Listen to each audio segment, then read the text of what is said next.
Yo, what is up guys? It's Pedro here, and in today's video I'll be giving you guys a coaching interview update. So when these guys are getting interviewed by the Commanders, and I'll give you guys a quick recap of Adam Peters' initial press conference with the Washington Commanders, including some clips as well. If you guys are new, make sure to subscribe, hit that like button, and hit that notification bell as well so you never miss a video, and comment down below who you want the Commanders to hire for their head coach. It helps out the algorithm. All right, so we'll start with some head coaching news, including when Ben Johnson's going to interview, if I think it's going to happen, and some other interviews he's taking. And then also we'll talk about some other guys like Dan Quinn, and if I think that's even a possibility after they lost to the Green Bay Packers and the defense was humiliated. Also, again, we'll be talking about the Adam Peters press conference, but I know a lot of other Commanders YouTubers already made a video on it, and I had first day of class, second semester, so wasn't able to record a video right away. And yeah, so I'll talk about that in a little bit. It was a good press conference overall, and I'm happy, very, very happy the Dallas Cowboys lost and the Philadelphia Eagles lost. So, it still sucks that we're not in the playoffs, but I'm hoping in the next, coming years we're consistent. We're consistently in the playoffs at least, and then, moving on after that, maybe even going deep in the playoffs, but can't get too ahead of ourselves right here. So this is what Nicky Jabala said. Lions OC Ben Johnson has a virtual interview with the Commanders on Friday per source.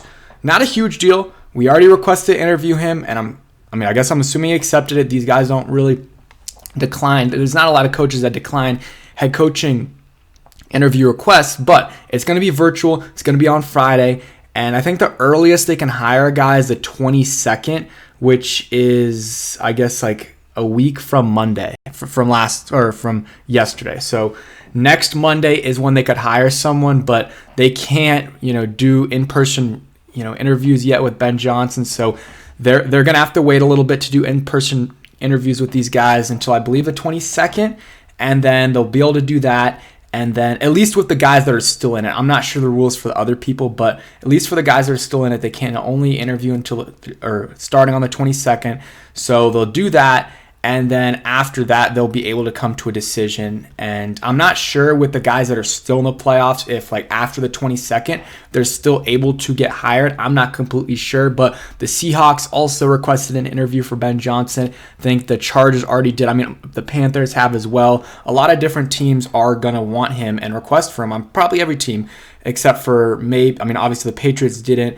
And, there's going to be a couple teams that don't do it, and who knows, maybe the Eagles and the Cowboys job open up. I would be surprised if the Cowboys don't move on from Mike McCarthy unless they don't they don't have a guy in mind. Maybe they want Bill Belichick, but maybe he goes to Atlanta. There's a lot of moving parts in the Eagles as well. I think they'll probably stick with Nick Sirianni, but you never know. And then Dan Quinn, he's taking an interview with the Commanders on Thursday. I don't know. I never really liked Dan Quinn as a head coach here. I thought, he's a solid leader and stuff, but I, even before the Cowboys game, did not want him. And then after that showing, and yeah, you can't base it off of one game. Kime talked about it. Sean McVay's last couple games here were not great. They were not great. But the thing is, Dan Quinn, we've already seen what he's done in the league, and combine that with his, the performance of the Cowboys defense, which was just allowing 48 points. And honestly, it could have been more. The Packers in the fourth quarter just took out their starters for a little bit. And then when they put them back in, they were just running the ball. They weren't trying to score really. They did throw one pass at the end to ruin Jordan Love's perfect pass rating, but they weren't trying too much to score at the end there. They could have probably gotten more than 48 points. And there was Luke Musgrave had 17.2 yards of separation on one play, which is the most of any player in the league this year at any point in the season. I don't want that. And that probably is just a blown coverage or, a coverage bust. But hey, that's part of being a defensive coordinator. So just that really, turned me off from, Dan Quinn. I don't want him as our head coach. And even before that, I didn't want him as our head coach. I made a video about it. Actually, the day before, a few hours before the game, talking about how he's one of their top candidates, according to Ian Rappaport. But still, I don't think they should hire him as their head coach. Alrighty, so now that's kind of it on the head coaching talk. Again, probably expect a decision around a week from today.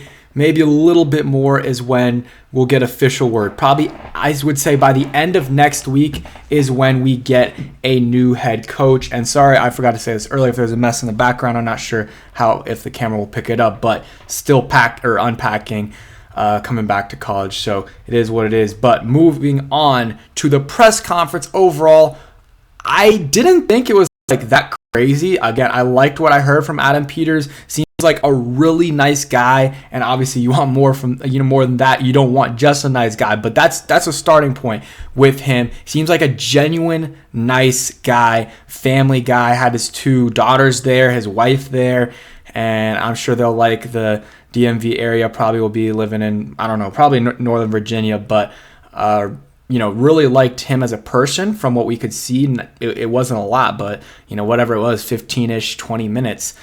Seemed like a really good guy. Seems like both him and Josh Harris respect each other a ton. Adam Peters wasn't calling him Mr. Harris. He was just calling him Josh. So you like to see that, relationship there when Dan used to do the opposite, make his coaches and guys say Mr. Snyder or whatever. So, it is what it is. Again, he didn't really, a lot of the media did ask a lot of good questions like, okay, how do you feel about this roster? What brought you to this team? A bunch of stuff like quarterback, but he really didn't give any answers, which is expected.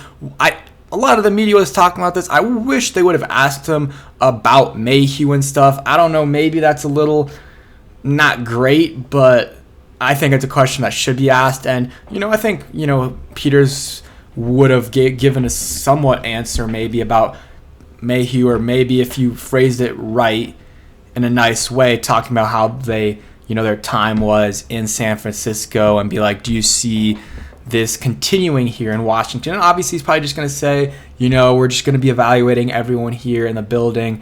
And he even said there's a lot of really, really good people in this building, and they just need a leader, and that's what he's there to be. And besides that, that's the biggest thing he said. Like, in looking for a head coach, he wants a leader. He wants a really good leader. He's not going to be like, oh, we're only going to get an offensive guy, or only going to get a defensive guy, or a special teams guy, whatever. He wants a leader, and I understand that. And I think that's a good way to look at it. You shouldn't be like, okay, we're only going to go an offensive guy or only go a defensive guy. Like, I have my preferences, sure, and I'm sure he does too. Ben Johnson's my top option, but Mike McDonald, who's a defensive guy, is also one of my top options as well, either number 2 or number 3. I would be thrilled if we hired Mike McDonald or, Ben Johnson or Bobby Slowick, any of those guys, and I'm good. I would be happy, not ecstatic, but I would be happy with Mike Vrabel, who's been a proven head coach in this league, who has done, pretty well with, average, mediocre, I would say, like, over his career in Tennessee, probably average to below average quarterback play. There was a couple years where it was, above average with Ryan Tannehill there, but for the most part, it was below average. So averaging it out, maybe slightly below average quarterback play from there. Their defense was good. He's just a really good leader, good culture builder. I'd rather have the other guys, but he's probably like my number 4 or 5 option out there. I wouldn't mind requesting him, requesting an interview for him. So, but that's a guy that screams what Adam Peters was saying today in terms of a leader. Well, Mike Vrabel's a leader. His players absolutely love him. Let's see other stuff. Let's see. He talked about building the draft and supplementing through free agency, and I love that. That's kind of what I've been saying for a while. I would like a team to do is, you go out and you fill spots really through free agency. Like, okay, you have a hole at linebacker, or you need some more depth at this position. Okay, go ahead and sign a guy in free agency to help you with that. But ideally, you're building through the draft, and all your cap space is going to re-signing those guys. That's what you want to do. And that's what he said. So hopefully this clip plays for you guys. You guys are able to hear. I'm not going to full screen for you guys, but you guys can hear it. I find this a very similar situation from when we got to San Francisco in 2017. A lot of great similarities, so I have a lot to lean on from that experience, both things we did well and things we didn't. But ultimately, we were going to build through the draft here and supplement through free agency. We're going to be very process-driven and diligent in who we select in free agency, but we're going to build through the draft here. All right, so there it was. Hopefully you guys were able to hear that. But basically just said he wants to build through the draft, supplement through free agency. He said he was, in a similar situation in San Francisco. I don't know if he said it in this clip, but I know he said that in the press conference where when he started there in 2017, I believe that's when he started. I think they had 4 wins, had a number 2 overall pick in the draft. They also had the second most cap space. And yeah, he talked about the mistakes too. Like, he didn't mention specific ones like Lance or drafting Solomon Thomas. I think that happened while he was here or there. But also, you got to consider, like, he's that third guy. And, probably when they drafted Solomon Thomas, he didn't have as much say as he did when they drafted Lance. But he also doesn't have, even when they did draft Lance, like Shanahan and John Lynch obviously have more say than he does in terms of the final decision there. But he definitely had probably some say. Who knows what his opinion was on it. I'm sure he liked him at least a little bit. But he has been attributed more to the late round success that the San Francisco 49ers have had. So guys like, Brock Purdy, even though another scout was the one who really did it, like he liked Brock Purdy as well. He thought he was like a 4th round pick instead of the 7th where they got him, or it was like 4th or 5th is what he said. This wasn't in the press conference, by the way. Fred Warner, George Kittle, Elijah Mitchell, like a bunch of late round guys that have been studs for them, or at least good players. Like Elijah Mitchell's not a stud, but he's a good player for them, and they've made some good trades as well. So let's see, any other thing. Adam Peters says this is an opportunity of a lifetime. We talked about how this is the best job opening in the NFL. We don't hear that a lot as Washington fans. We set out to find a leader with Adam. I think we found the right leader. That's what Josh Harris said, and Kyle Shanahan just mentioned positively by Peters inside the facility. It's definitely a new era, and that's kind of it on the main stuff.